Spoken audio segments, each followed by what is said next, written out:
Muy buenos días, queridas estudiantes de cuarto grado de secundaria. Bienvenidas al área de Ciencias Sociales. Continuamos trabajando la experiencia número 4. Reflexionamos y valoramos los avances y desafíos del Perú en el bicentenario para construir el país que anhelamos. Hoy veremos la última actividad, que es la número 12. Proponemos acciones para promover los derechos de los pueblos indígenas u originarios. Veremos las competencias, los criterios de evaluación, el propósito y las fuentes. Empezamos. La competencia del área que estamos trabajando es construye interpretaciones históricas y la competencia transversal es gestiona su aprendizaje de manera autónoma. Los criterios de evaluación de la primera competencia son analicé y contrasté fuentes sobre el bicentenario de nuestra independencia y la vulneración de derechos de los pueblos indígenas u originarios. Para ello, identifiqué situaciones que aún ocurren en la actualidad. Expliqué los cambios y las permanencias en el ejercicio de derechos y oportunidades de los pueblos indígenas u originarios. Expliqué situaciones en las que se vulneran los derechos de los pueblos indígenas u originarios e identifiqué las causas que las ocasiona y sus consecuencias. Expliqué si el bicentenario es motivo de celebración o conmemoración a partir de reconocer los avances y los retos que tenemos como país. Expliqué la necesidad de construir un país democrático, justo y solidario considerando los ejes del bicentenario. Propuse acciones personales y colectivas para promover los derechos de los pueblos indígenas u originarios. Los criterios de evaluación de la segunda competencia son: establezco mi meta de aprendizaje considerando mis potencialidades y limitaciones, organizo mis actividades para alcanzar mi meta de aprendizaje en el tiempo previsto, considero las recomendaciones del docente para realizar ajustes y mejorar mi producto.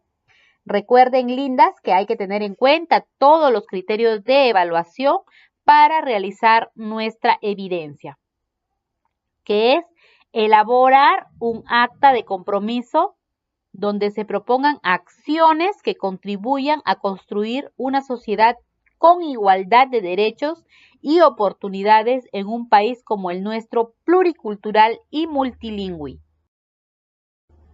¿Cuál es el propósito de esta actividad? En la actividad anterior hemos conocido qué significa la ciudadanía intercultural. En esta actividad propondremos acciones personales y colectivas para promover los derechos de los pueblos indígenas u originarios con miras al bicentenario de nuestra independencia, con la finalidad de seguir esforzándonos en la construcción de una sociedad justa e igualitaria.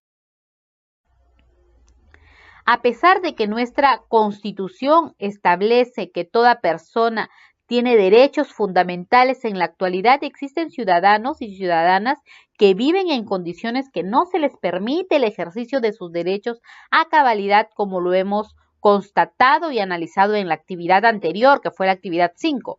Esta situación nos invita a reflexionar nuevamente acerca de si el bicentenario es motivo de celebración o de conmemoración y por qué. Repasemos lo aprendido. Desde el punto de vista de los derechos humanos y considerando las actividades trabajadas en esta experiencia de aprendizaje, ¿cómo se explica que los derechos de los pueblos indígenas u originarios se han visto vulnerados en distintas etapas de nuestra historia? Expliquémoslo en el siguiente cuadro. Derechos vulnerados de los pueblos indígenas u originarios. A ver, lindas, ¿qué derechos han sido vulnerados? De acuerdo a las fuentes que hemos visto en la actividad 5, en la actividad anterior. Colocamos el derecho vulnerado y su explicación. En la actualidad, ¿cómo esos derechos vulnerados que has identificado son ejercidos por las poblaciones originarias? ¿No? También nos preguntamos. Tomemos en cuenta que nuestro país desde hace 200 años es una república. En la actualidad, nuestra Constitución establece que somos un país democrático, social, independiente y soberano. Un sistema democrático promueve el respeto de los derechos de toda persona sin distinción de ninguna clase, así como la igualdad de oportunidades para todas y todos. Ahora nos corresponde reflexionar en torno a qué podemos hacer para seguir construyendo este país que anhelamos ser, con una sociedad justa e igualitaria en la que los pueblos, como los indígenas u originarios, disfruten de derechos y oportunidades como ciudadanas y ciudadanos del Perú, como debe ser. Vamos a iniciar con la primera fuente, el bien común como principio de la democracia. ¿Qué es el bien común? El bien común es cuando su bondad afecta a la mayoría, cuando el bien se difunde y cuando las estructuras e instituciones contribuyen a que todos los seres humanos, y no solo una minoría privilegiada, satisfacen sus necesidades básicas y gozan de condiciones para construir su vida personal. El bien es realmente común cuando propicia un tipo de vida en común, es decir, cuando nadie es privado de las condiciones básicas para su desarrollo personal y cuando nadie se aprovecha del bien de todos en menoscabo del derecho de los otros para servirse de él. Fuente 2. El buen vivir. Los pueblos originarios. Los pueblos originarios andinos, amazónicos y costeños, en su permanente relación con la naturaleza, la tierra y el territorio, han desarrollado un conjunto de formas y modos de concebir el mundo, de pensar, de comunicarse, de comportarse y organizarse socialmente. Su forma de vida está basada en la realización de diferentes actividades productivas y sociales que les permite satisfacer a partir de los recursos que les ofrece el territorio las necesidades biológicas, sociales y espirituales, construyendo las condiciones del buen vivir. Para estos pueblos, el territorio, la tierra, no es solamente un espacio físico en el que se encuentran los recursos naturales y en el que se desarrollan actividades socioproductivas, sino que fundamentalmente es parte de su identidad colectiva, base material de su cultura y el fundamento de su espiritualidad. Cosmovisión de los pueblos.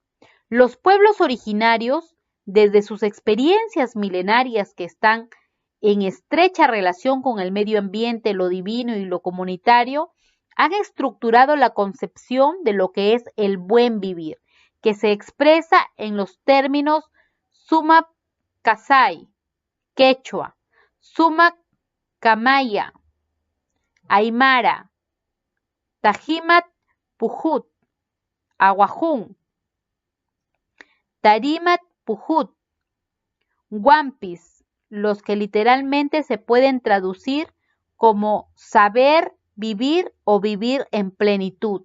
Saber vivir implica estar en armonía con uno mismo y luego saber relacionarse o convivir armónicamente con todas las formas de existencia. En ese sentido, el buen vivir es vivir en comunidad, en hermandad y especialmente en complementariedad. Es una vida comunal, armónica y autosuficiente. Vivir en bien significa complementarnos y compartir sin competir. Vivir en armonía entre personas y con la naturaleza es la base para la defensa de la naturaleza, de la vida misma y de la humanidad toda. Todos tenemos los mismos derechos. Cada una de las peruanas y cada uno de los peruanos somos sujetos históricos, ya que construimos nuestra sociedad de manera individual y colectiva.